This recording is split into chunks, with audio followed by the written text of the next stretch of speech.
antes se hablaba de dominio, no existía la palabra propiedad. Y les dije que esto hace a los derechos reales, es la unidad de los derechos reales. ¿Qué son los derechos reales? ¿A qué llamamos derechos reales? Los derechos reales podemos decir que son parte de los derechos patrimoniales. Cuando uno habla de derechos reales, habla de derechos patrimoniales. ¿Por qué hablamos de derechos patrimoniales cuando hablamos de derechos reales? Porque es una rama. Cuando hablamos de patrimonio, hablamos de todo aquello que se puede reducir a dinero. ¿Qué sería el patrimonio? El conjunto de las cosas, de los bienes que tiene una persona y que se reducen a dinero, a valor dinero. Ese es el patrimonio. Dentro de los derechos patrimoniales, que cuando hablamos específicamente de derechos patrimoniales, cuando hablamos de patrimonio, es más bien una categoría muy moderna. El hombre romano no hablaba de los derechos patrimoniales, de los derechos reales, de los derechos personales. El hombre romano hablaba de dominio. Cuando se habla de derechos patrimoniales, les decía, es una categoría muy moderna, recién aparece en el siglo XV, siglo XVI, los glosadores y posglosadores en el siglo XIII, en el siglo XIV, podrían llegar a deducir que el hombre romano tenía algún concepto de lo que eran los derechos patrimoniales, porque se deduce esto de las leyes romanas, se deduce esto de la jurisprudencia. Entonces, ¿qué van a decir? Que los derechos patrimoniales son los derechos reales y los derechos personales. Derechos reales y derechos personales forman parte de lo que llamamos derechos patrimoniales, lo que hace al patrimonio.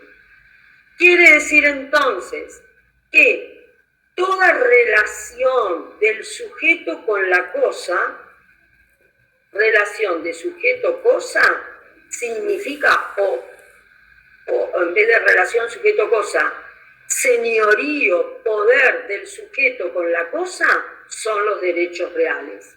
Los derechos personales implican una relación de persona con persona.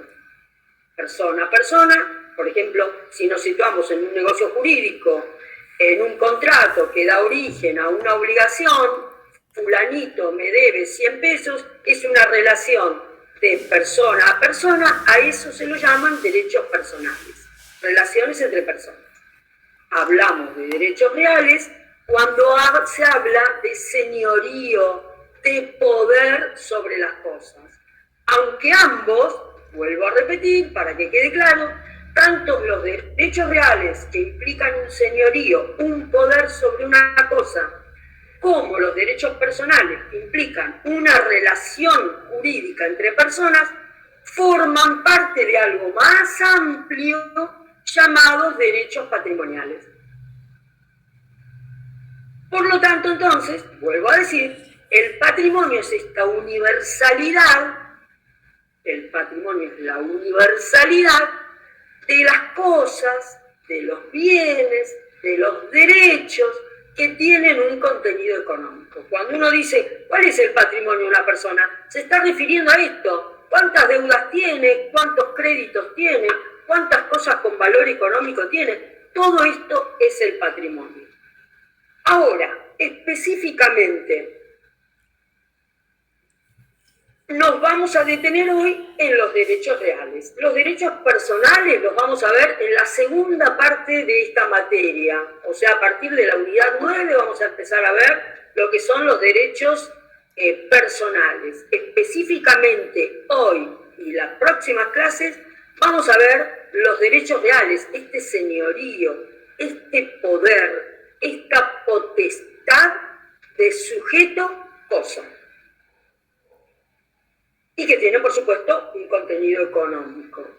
Ahora bien, si yo tengo que definir y terminar de caracterizar un derecho real, ¿qué es aparte de este poder, señorío, potestad sobre la cosa? Ténganlo bien presente. Cada vez que se habla de derechos reales, hablamos de poder, potestad sobre una cosa. Esto sine qua non. ¿Qué otra cosa más?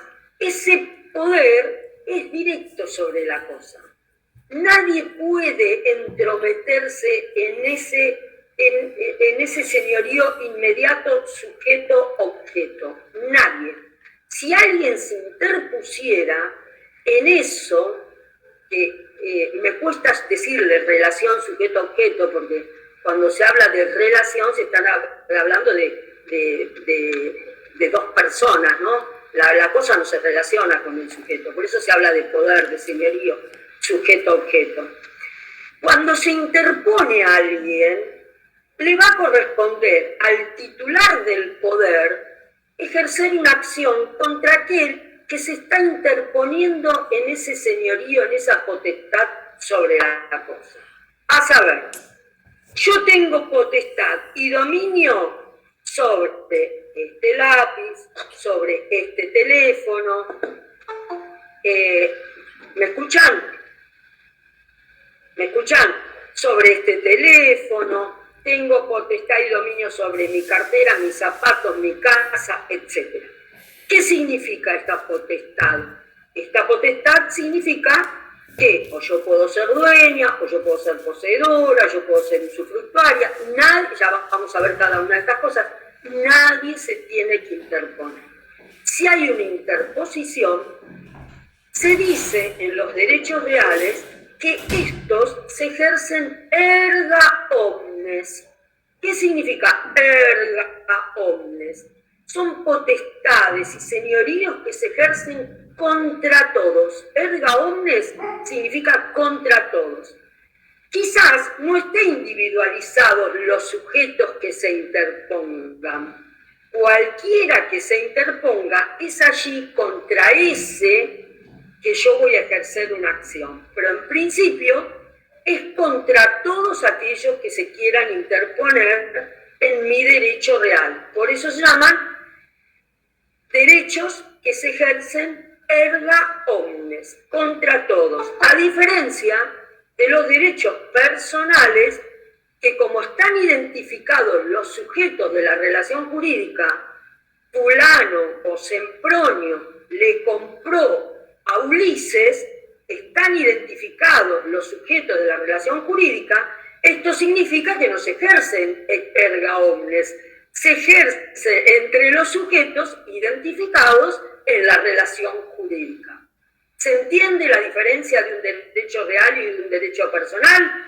Los derechos personales siempre son relaciones entre sujetos identificados que surgen de la relación jurídica que se realiza. En cambio, en los derechos reales se ejercen erga omnes. ¿Por qué? Porque mi derecho de propiedad lo tengo y puedo oponerme a cualquiera que no está identificado en principio que me entorpezca la relación con mi cosa o ese señorío con la cosa. ¿Quedó claro? Yo les decía al principio que el hombre romano no hizo teoría, esto lo venimos diciendo todas las clases y los profesores seguramente lo vienen diciendo todas las clases. El hombre romano no hizo teoría de las instituciones. No dijo los derechos reales son tal cosa, los derechos personales son tal cosa. No hay una teoría general sobre las personas. No. El hombre romano, a través del pretor, ¿qué hacía? Resolvía caso por caso que se le presentaba. Resolvía los conflictos que se le presentan. En virtud de esa resolución de conflictos, se van creando sentencias. Estas sentencias son las que luego se agrupan en el digesto, que es parte del corpus iuris civile, y a partir de toda esa acumulación de sentencias, resoluciones de los pretores, más algunas leyes que hubo en Roma, van a dar lugar a que posteriormente los doctrinarios del derecho, se llaman doctrinarios a los que escriben sobre derecho, van a enarbolar estas teorías de las que estamos hablando. Van a enarbolar esto que se llaman derechos reales, derechos personales, cómo se manejó el hombre romano con los derechos reales, cómo se manejó con los derechos personales, etcétera, etcétera, etcétera. Vamos a ir hablando de qué es una cosa. ¿no? Porque dijimos que es el derecho sobre las cosas, ¿verdad? Eso es un derecho real. Es un señorío, una potestad. Dice el hombre romano, no hablaba de cosa. En realidad el hombre romano hablaba de res, R-E-S, de res. Y aludía a res no solamente a un objeto en particular, como le decía, no solamente res, una cosa, un animal, un fundo, una biblioteca, no solamente eso. El hombre romano era más amplio cuando definía la res. Por ejemplo, hablaba de la res pública cuando se refería a la forma de gobierno republicana, a la química romana. Hablaba de la res litigiosa, de la litis, cuando se refería al proceso. Es decir, hablaba de la res cotidiana, cuando se tenía que referir a los hechos y a las situaciones que se vivían día a día. Es decir, era muy amplio el concepto de res en Roma. Entonces, algunos autores, principalmente los griegos, principalmente desde Séneca, se habla de la cosa y que viene de la palabra causa. Y causa significaba el caso, el litigio. Es muy amplia la palabra cosa y caso en Roma. Pero en general se llegó a determinar que el hombre romano, para referirse a las cosas sobre las cuales se ejercen derechos reales, se van a llamar res. Entonces Gallo las viene a definir a las res. ¿Qué son las res para Gallo? Y Gallo las define como todo objeto corpóreo o incorpóreo sobre los que se pueden ejercer derechos de contenido económico. Aquellas entonces, objetos corporales o incorporales. Si yo les digo objetos corporales, es muy fácil, ¿no? Aquello que se puede tocar, lo tangible es lo corporal. Objeto corporal puede ser entonces una mesa, un fundo, una biblioteca, una herramienta de labranza, etc. Incorpóreos, a los que Gallo también llama res incorpórea, sobre los que se pueden ejercer derechos, son aquellos intangibles, aquellos a los que se accede por la inteligencia, ininteligibles. Entonces, aquellos que no se pueden tocar, pero sobre los que se pueden tener derechos reales. Por ejemplo, una herencia, un derecho sobre una herencia, un derecho sobre un usufructo, un derecho sobre cualquier tipo de servidumbres, más allá de un derecho sobre una donación.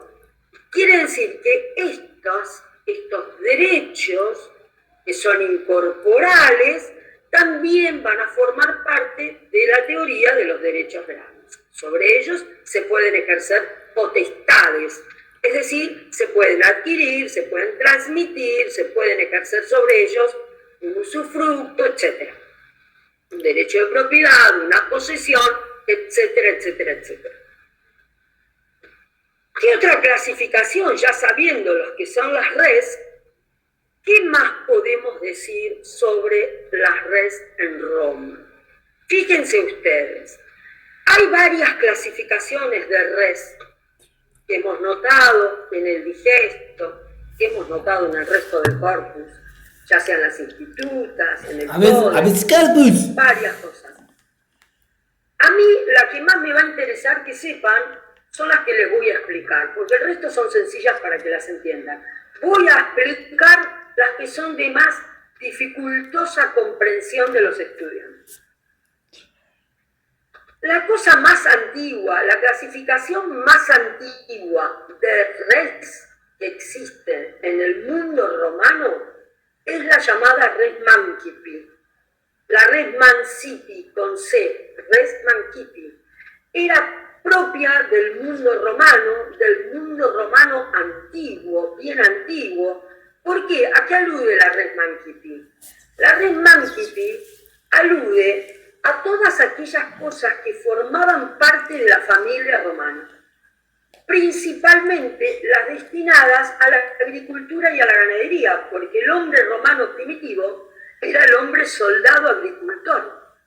Las familias romanas primitivas se encargaban de esto principalmente, de la agricultura, de la ganadería.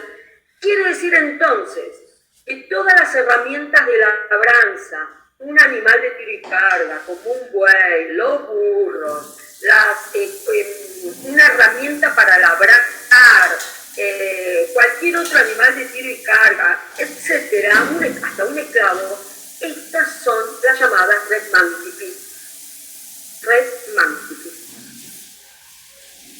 Todas aquellas otras que no forman, que no son mancipi, o sea, las definimos por oposición o por negación, por eso llaman nec mancipi. Nec, el prefijo nec significa no, o sea, todas aquellas nec mancipi son las que no son mancipi. ¿Y cuáles no son mancipi? Las que no tienen nada que ver con la agricultura, la ganadería, todas aquellas que no son de pertenencia familiar, grupal, sino que son de pertenencia individual. O sea, pertenecen a cada uno de los miembros individuales y específicos de la familia. Por ejemplo, una cartera, una joya, un perfume, la ropa, un libro. Estas son las nec mancipi, las que pertenecen individualmente a cada uno. ¿Por qué es importante esta clasificación?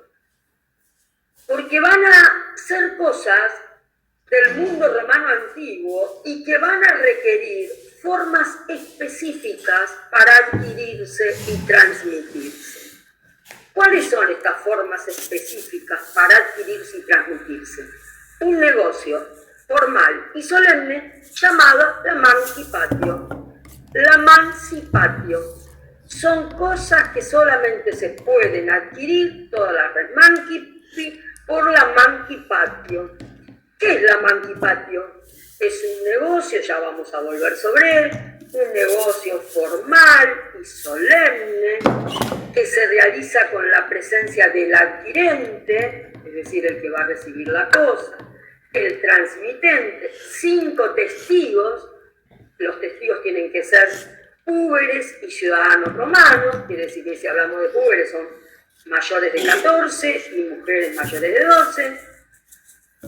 Y la figura esencial del llamado libripens, que es aquel que sostiene la balanza.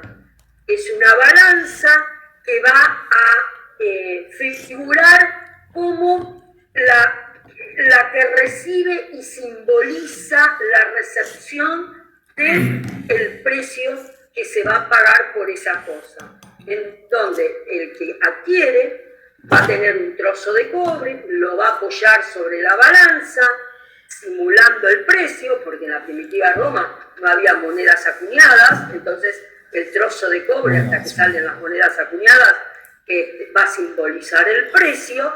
El adquirente entonces lo deposita sobre la balanza, el libripens que la sostiene y dice, esta res es mía, supongamos, este buey es mío de acuerdo al derecho de los quirites, a saber, el derecho de los ciudadanos romanos. Y de esta forma se adquiere en este acto bien solemne, en este acto bien tradicional, con todas estas figuras, se adquiere la res mancipi. ¿Cómo se adquieren las res mancipi? Sin formalidades, sin solemnidades, con la simple entrega de la cosa en la mano del adquirente.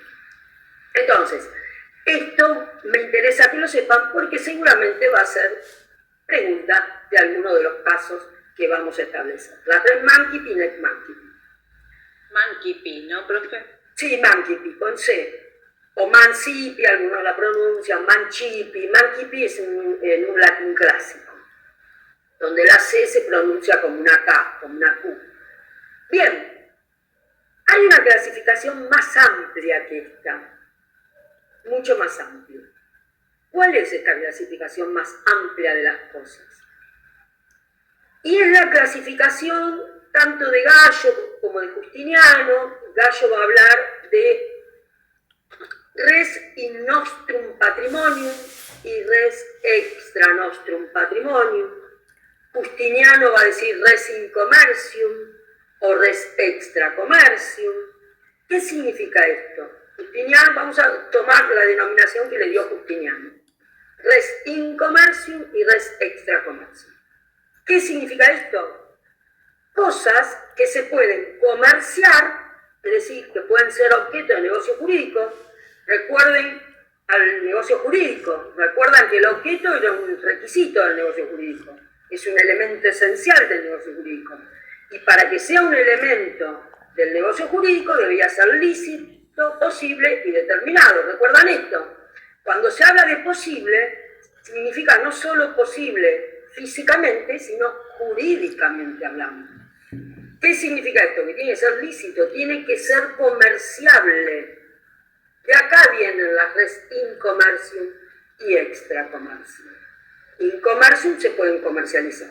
Extra commercium no pueden ser objeto de negocio jurídico. No se pueden comercializar. ¿Cuáles son las cosas que no se pueden comercializar? ¿Cuáles son las cosas que no pueden ser objeto de un negocio jurídico? Las principales devienen de lo que establece el derecho divino. No se pueden comercializar las res divini iuris o las cosas que establece el derecho divino. ¿Hay cosas del derecho humano que no puedan comercializarse? Sí. Hay cosas del derecho humano que no puedan comercializarse. Las que establecen, por ejemplo, la ley, aquellas cosas que en general pertenecen al pueblo, como pueden ser las plazas, los teatros, las riberas de los ríos, eso lo establece la ley, están fuera del comercio. Pero las que me interesa que sepan, porque hacen típicamente al mundo romano antiguo, y es el que nos interesa que manejen, las otras permanecen hasta el día de hoy, las cosas que de acuerdo a la ley están fuera del comercio, como las que les acabo de decir. Me interesa que sepan, porque quizás pueden ser de más dificultosa comprensión, las res divini iuris. ¿Cuáles son las divini iuris? Dijimos que por derecho divino son las que están fuera del comercio. ¿Cuáles son las cosas que por derecho divino están fuera del comercio? Las res sacrae, las sanctae y religiosae. ¿Qué es una res sacrae? Fíjense ustedes, son las cosas sagradas, son las cosas que han sido destinadas a los dioses superiores. ¿Y qué cosas son destinadas a los dioses superiores? Y por ejemplo, los templos, los vasos sagrados, los bosques sagrados. ¿Y cómo se hace una cosa sagrada? ¿Cómo un templo pasa a ser sagrado? ¿Cómo un bosque pasa a ser sagrado? ¿Cómo un vaso que se utilizan en las iglesias pasan a ser sagrados? A partir de la consagración. La consagración es un acto en el que interviene el pontífice, el magistrado, y se pronuncian palabras solemnes consagrando esas cosas a los dioses superiores. ¿Recuerdan ustedes cuáles eran los dioses superiores? Júpiter, los Flámines, Quirino. Rómulo era un dios, Quirino era Rómulo, el fundador de Roma, fue adorado como Quirino. Estos son los dioses superiores. Todas estas cosas se llaman sacras, sagradas, pero se consagran mediante un acto solemne. ¿Pueden desacralizarse? Sí, a través de un acto en contrario. Entonces se produce una profanatio, de ahí viene el término profanación. Es desacralizar lo que en su momento se consagró, lo que en su momento se hizo sagrado. De ahí viene la palabra profanatio, una profanación. ¿Me van siguiendo? Bien, entonces, estas son las res sacras. ¿Cuáles son las destinadas a los dioses inferiores? Las res religiosas. ¿A cuáles llamamos dioses inferiores? A los dioses manes. ¿Cuáles son los dioses manes? Los dioses a los cuales se les rinde culto en el seno de la familia romana, es decir, a los antepasados varones. ¿Recuerdan ustedes el culto a los muertos? Que se les rinde culto a los antepasados varones de la familia. Y para rendirse estos antepasados varones que en la primitiva Roma se sepultaban en el seno de la familia romana, en el mismo fundo de la familia. Y se erguían allí en los fundos los llamados sepulcros. ¿Qué son estos sepulcros? Son esas excavaciones de tierra en donde se inhumaban los cadáveres y generalmente se le puede hacer alguna edificación sobremontante. Esto es un sepulcro. Este sepulcro es una red religiosa. Está fuera del comercio. Y es importante saber que solo se convierte en religioso el sepulcro cuando está inhumado el cadáver. Quiere decir, cuando ahí está sepultado el antepasado. Si es simplemente una excavación de tierra donde no hay nada y es una excavación, no se trata de un sepulcro. No se trata de una red religiosa. Estas son las redes religiosas fuera del comercio. Y luego, por último, tenemos las redes santas, que son aquellas cosas destinadas a la protección de las ciudades. Todas las ciudades, antiguas y hasta modernas, les podría decir, tienen límites que son sagrados, tienen muros sagrados, tienen pórticos. Yo no sé si ustedes... Perdón, profe. Sí, cómo no. ¿No me podría repetir lo último que se me cortó justo? Sí, claro, que las redes santaes, son las destinadas a proteger las ciudades. Son aquellos límites sagrados de las ciudades, las puertas de la ciudad, los muros sagrados. Y les decía, como para que se ubiquen, quizás si alguna vez anduvieron en micros y vemos que vamos entrando a una ciudad y a otras ciudades y hay grandes pórticos que dicen bienvenidos a tal... Bueno, esos límites de ciudades eran sagrados en Roma.